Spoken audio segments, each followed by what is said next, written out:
최근 뇌과학 영역에 대한 관심이 높아지면서 연구가 매우 활발하게 이루어지고 있는데요. 인간의 꿈 영역은 아직 알려지지 않은 수수께끼가 많습니다. 인간이 왜 매일 꿈을 꾸는지, 꿈을 인위적으로 만들 수는 없는지, 꿈이 우리 뇌에 어떤 영향을 주는지 과학적으로 밝혀진 것은 아무것도 없습니다. 매일 우리는 꿈을 꾸지만 꿈에 대해 몰랐던 10가지 사실을 알아보겠습니다. 여러분은 컬러 꿈을 꾸나요? 아니면 흑백 꿈을 꾸나요? 모든 꿈에는 색깔이 있는 것이 아니라고 합니다.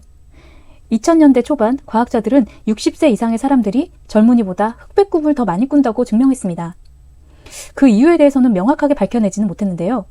60세 이상 사람들이 젊었을 때 보았던 흑백 텔레비전이 원인이 아니겠느냐라는 추측을 했습니다. 앞으로 흑백 꿈을 꾸는 사람들이 그럼 점점 줄어들까요? 흑백 텔레비전을 본 적 없는 사람들의 15%가 흑백으로 꿈을 꾼다고 하는데요. 그럼 이건 어떻게 설명해야 할까요? 여러분들의 꿈은 컬러인가요? 흑백인가요? 인간이 죽을 때까지 꾸는 꿈의 시간을 모두 합치면 총 6년이라고 합니다. 우리는 하룻밤에 꿈을 약 4개에서 6개 꾸고 그 시간이 약 90분이라고 합니다. 꿈 하나의 시간은 짧으면 약 5분, 길면 약 40분간 지속된다고 합니다. 사람이 일생 동안 꾸는 꿈의 개수는 약 10만 개라고 하네요. 그런데 혹시 어젯밤의 꿈 기억나시나요? 우리는 아쉽게도 꿈의 내용 95%를 전부 잊어버린답니다. 일반적으로 기억 저장을 담당하는 뇌 전두엽은 꿈을 꾸는 동안 활동을 하지 않기 때문입니다. 그 대신 임시 저장을 담당하는 전운동 피질만 활동하기 때문에 아침에 일어나자마자 마지막 꿈을 기억하게 되는 거죠. 그나마도 꿈을 기억하는 정확한 방법은 깨어난 직후에 바로 메모장에 적어두는 것뿐입니다. 우리는 수면 중에 마비 상태가 되는 거 알고 계셨나요? 어쩐지 꿈에 달리고 싶어도 발이 움직여지지 않아서 답답할 때가 많았는데요. 당신은 가장 깊은 수면 단계에 들어가면 몸은 마비 상태가 됩니다. 그 대신 안구와 혀 정도는 운동을 할 수 있다고 합니다. 이 깊은 수면 단계에서 신체의 오작동으로 정신이 깨어나면 그게 바로 가위에 눌린다는 것입니다. 의식은 있지만 몸은 아직 수면 마비 상태가 되어 있는 거죠. 이 낯선 상황에서 사람들은 악몽을 경험하곤 하는데요. 얼마 전 가수 아이유 씨가 가위에 눌리지 않는 법을 소개해서 화제가 됐습니다. 혀를 메롱하면 가위가 풀린다는데 좀 맞는 말입니다. 눈동자와 혀는 마비가 되지 않기 때문이에요. 가위 눌림은 귀신의 장난을 하고 여기는 사람들이 많은데요. 그냥 수면 마비 상태에서 신체의 오작동이라고 보는 게 맞습니다. 귀신이라고 너무 겁먹지 않으셔도 되는 거죠. 데자뷰라는 것이 있습니다.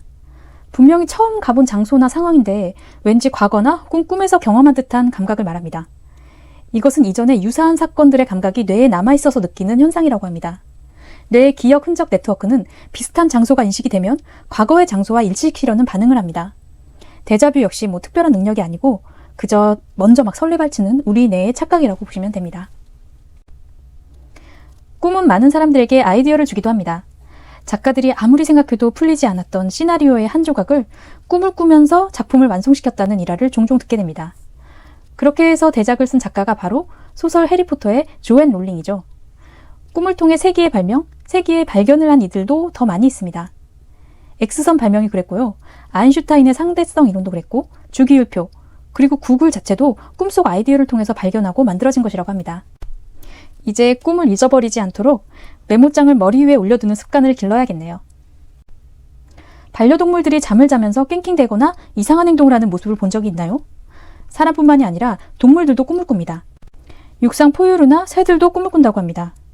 쥐도 꽤 복잡한 구성의 꿈을 꾼다고 합니다. 한 연구에서 깊은 잠이 든 쥐의 눈과 뇌의 활성화를 관찰했는데요. 잠든 쥐가 마치 미로를 탐색할 때처럼 뇌 운동이 활발해졌다고 합니다.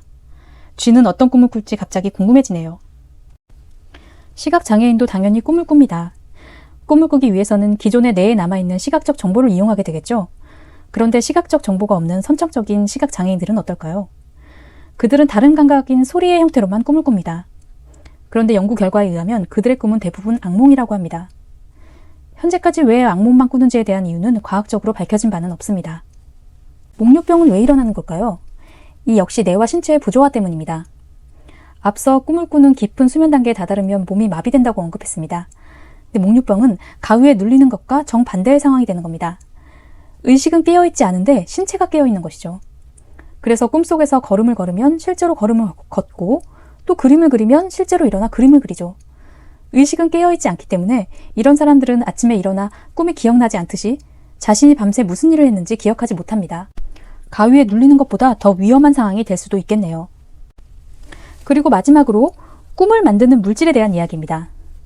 꿈은 결과적으로 환각입니다. 우리 뇌에서는 꿈을 꿀 때 그 이름도 어려운 다이메틸 트립타민이라는 물질이 나옵니다. 일종의 환각 유발제라고 할 수 있는데요. 이 화학 물질은 꿈의 약물이라고도 불립니다. 이 물질은 두 가지 상황에서만 자연적으로 만들어집니다. 꿈을 꿀 때, 그리고 죽을 때입니다. 사람이 죽을 때는 다이메틸 트립타민이 뇌에서 과량으로 생성된다고 합니다. 그리고 우리의 의식을 완전히 잃게 합니다. 즉 영원히 잠드는 것이죠. 다이메틸 트립타민은 실제로 존재하는 식물에서도 추출할 수 있다고 합니다. 남미나 서인도 군도 일부에서 자생하는 협죽도라는 식물인데요. 꿈을 꾸고 싶다고 함부로 흡입해서는 안 됩니다. 당신을 영원히 잠들게 할 수도 있기 때문입니다.